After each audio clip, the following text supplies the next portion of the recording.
बार एक गोरखपुर नाम का गांव था। उस गांव के पास एक जंगल था जिसके पास एक चुड़ैल रहती थी। वो बहुत ही डरावनी थी। वो चुड़ैल हर रात 3 बजे गांव वालों को दिखाई देती थी।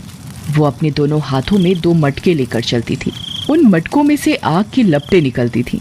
गांव वाले उसकी खिड़कियों से उसे देखते रहते थे, लेकिन किसी ने भी उसके पास जाने की हिम्मत नहीं की। अरे सुनो, ये चुड़ैल हर दिन आधी रात को अपने दोनों हाथों में इन 2 मटके को लेकर क्यों घूमती है? ये मत जानिए कि ये डायन कौन है। मुझे इस बात का एहसास है कि इस गांव में कुछ बहुत बुरा होने वाला है।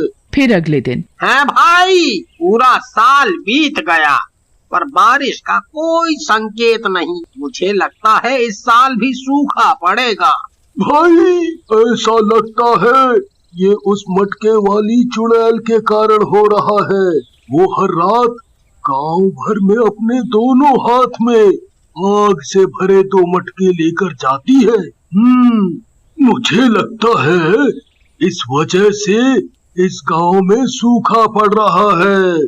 आप सही हैं भाई, पता नहीं कब हम इस चुड़ैल से छुटकारा पाएंगे।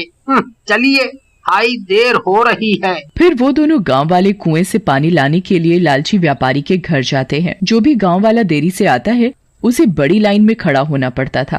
क्योंकि गांव में सूखा पड़ चुका था तो वो लालची व्यापारी गांव वालों को ज्यादा पैसों में पानी बेचता था। उस लालची व्यापारी के पास एक बहुत गरीब गांव वाला जाता है। ओह व्यापारी जी, मेरे पास आज पैसा नहीं है। मैं कल इसके पैसे दे दूंगा। आप मुझे कुएं से पानी लाने दो। ओ, यहाँ से चले जाओ, किसी को बिना पैसे के पानी नहीं मिलेगा। पहले पैसा दो और पानी ले जाओ। उस व्यापारी ने लालच की सारी हदें पार कर दी थी। एक दिन उसकी पत्नी सुनीता ने उस व्यापारी से इस बारे में बात की। सुनो, इस साल गांव में बहुत सूखा पड़ा है। हमें गांव वालों की मदद करनी चाहिए। हमें अपने कुएं के पानी के लिए उनसे पैसे नहीं लेने चाहिए। तुम क्यों ग्रामीणों के प्रति इतने दयालु रहती हो? जाओ और अपना काम करो। ये समय पैसा कमाने का है और मैं इस मौके को अपने हाथ से गंवाना नहीं चाहता। ठीक है, मैं भी इस घर में तुम्हारे जैसे लालची आदमी के साथ नहीं रहना चाहती। मैं जा रही हूँ अपने मायके। तुम जहाँ जाना चाहती हो वहाँ जाओ, मुझे कोई परवाह नहीं है। और सुनीता उस लालची व्यापारी को उसकी आदत के लिए छोड़ देती है और गुस्सा होकर अपने मायके चली जाती है। पर इस बात का व्यापारी को कोई दुख नहीं होता। वाह वाह वाह वाह वाह वाह, अब सही है। अब ये सारा धन मेरा हो जाएगा, मेरा। फिर अगले दिन गांव वाले पानी लाने के लिए कुएं पर खड़े हो गए। सामने एक साधु बाबा लाइन में खड़े थे। उस साधु बाबा को देखकर लालची व्यापारी उसके पास जाता है। देखो बाबा, इस कुएं का पानी मुफ्त नहीं है, इसके लिए आपको भुगतान करना होगा। बेटा, मेरे पास कोई पैसा नहीं है। फिर कहीं और से पानी ले लो, यहाँ कुछ भी मुफ्त नहीं मिलता। पानी पीने के लिए पैसे दो, नहीं तो जाओ यहाँ से। ये आप सही नहीं कर रहे हैं। आपके अंदर अब कोई इंसानियत नहीं बची। आपको अपने कर्मों के फल के भुगतान का सामना करना पड़ेगा।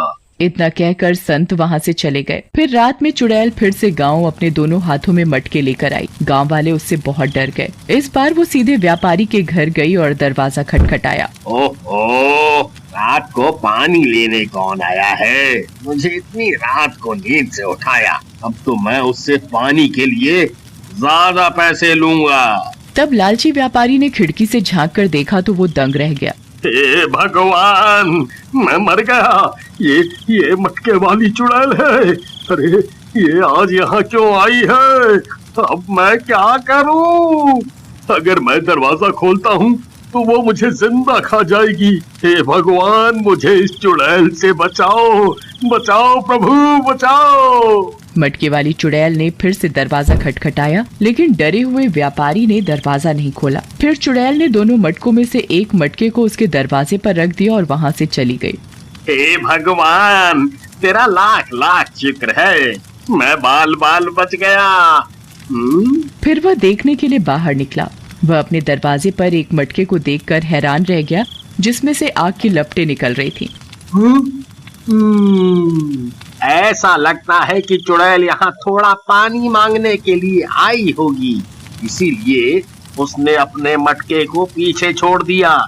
इसे पानी से भरने दो, नहीं तो वो मुझे नहीं छोड़ेगी। इसके बाद उसने